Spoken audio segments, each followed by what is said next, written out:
What is going on, wonderful people? Welcome to this explainer where medicine actually makes perfect sense. Today we're tackling a disease that takes the most basic automatic human function, literally just breathing, and turns it into an absolute war zone. We're breaking down chronic obstructive pulmonary disease, or COPD. I've got my whiteboard markers ready, so let's draw this whole thing out together. Okay, let's dive right into this. What happens when the simple act of breathing becomes an irreversible battle? You know, with a lot of conditions, we can give a medication and just turn back the clock. Bam, fixed. But with COPD, we're dealing with a progressive, largely irreversible obstruction of airflow. It's a one-way street, guys. Our job as clinicians is basically to put up as many roadblocks as possible to slow down that progression. Section 1. The threat of COPE. So imagine I'm drawing a pair of healthy pink lungs on the whiteboard right now. Now, fill them with smoke. Smoking tobacco is without a doubt the absolute greatest risk factor for developing COPD. When you chronically inhale cigarette smoke, two major things happen. First, your body absorbs carbon monoxide, which binds to your hemoglobin and literally starves your tissues of oxygen. Second, it triggers chronic mucus hypersecretion. Just picture your airways constantly oozing thick, sticky mucus. This leads to a persistent, nasty cough with sputum and the progressive destruction of the lungs. Now you might be thinking, hey, wait a second, isn't that just asthma? No, look at this comparison I'm mapping out here. Asthma is an inflammatory airway disease that is usually reversible. The bronchi get tight, we give a drug, and boom, they open back up. But COPD? It is completely different. It's irreversible. It involves the actual structural breakdown of the lungs. Think of it like this. Asthma is a reversible spasm. COPD is a permanent destructive renovation. Big difference. Section 2. Pathophysiology and symptoms.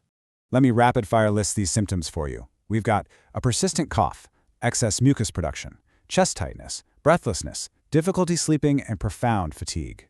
Why the fatigue, you ask? Because the patient is literally exhausting their body trying to force air through obstructed, mucus-plugged tubes.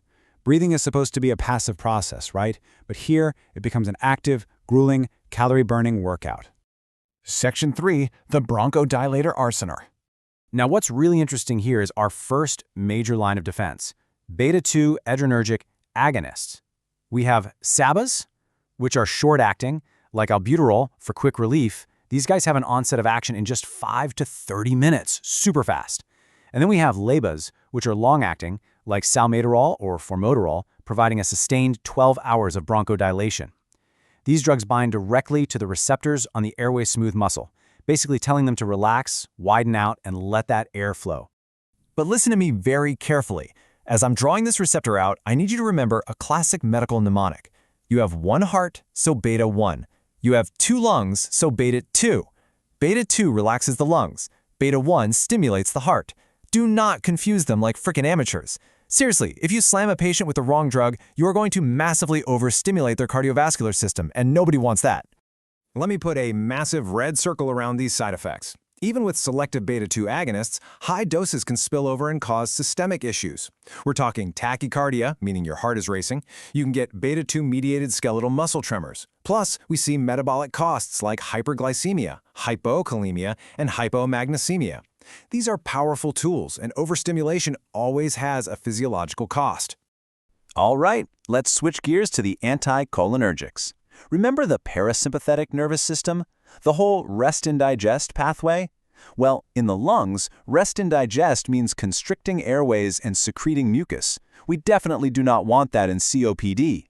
So we use SAMAs, short-acting muscarinic antagonists like ipratropium, and LAMAs, long-acting ones like tiotropium. By blocking the vagus nerve signals, they effectively stop bronchoconstriction and dry up all that excessive mucus. But again, think about the pharmacology here. If you block rest and digest, you inherently dry things out. This logic leads us straight to the local anticholinergic side effects. Xerostomia, which is just the fancy medical term for dry mouth, a bitter taste, and sometimes drowsiness. Because these drugs are positively charged, they don't enter the systemic circulation or the brain much, so we mostly just get the local drying effects exactly where we sprayed them. Section 4. Corticosteroids and other agents. Let's see how this builds, because here is a massive difference between asthma and COPD. In asthma, we hand out inhaled corticosteroids, or ICS, very early on. But in COPD, ICS treatment is highly restricted. We only add it to a long-acting bronchodilator if the patient's FEV1, that's forced expiratory volume in 1 second, is less than 60% of what's predicted. Why? Because using ICS in COPD patients comes with a heavily increased risk of pneumonia. Oh, and oral steroids? Those are only for acute hospital exacerbations, never for long-term maintenance. Next up on the board is roflumilast. This is an oral phosphodiesterase 4, or PDE4 inhibitor.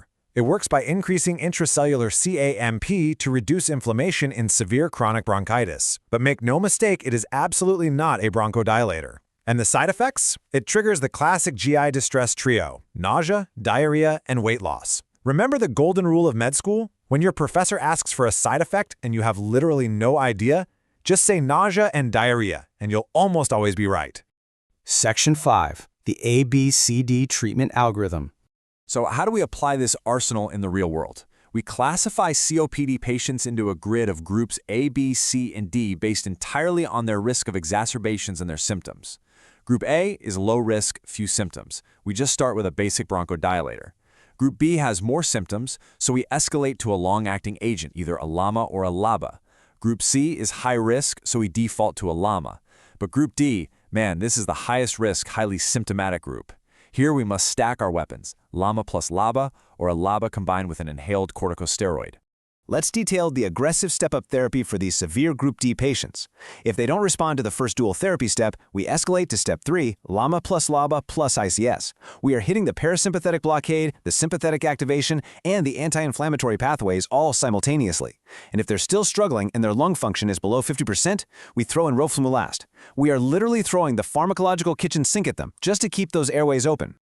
But before we finish up here, I have to draw a massive warning sign on the board for you. Never, ever give a non-selective beta blocker to an asthma or COPD patient.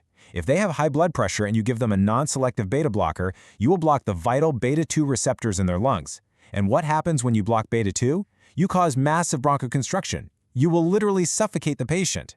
If you absolutely must use a beta blocker, you use cardioselective ones at low doses.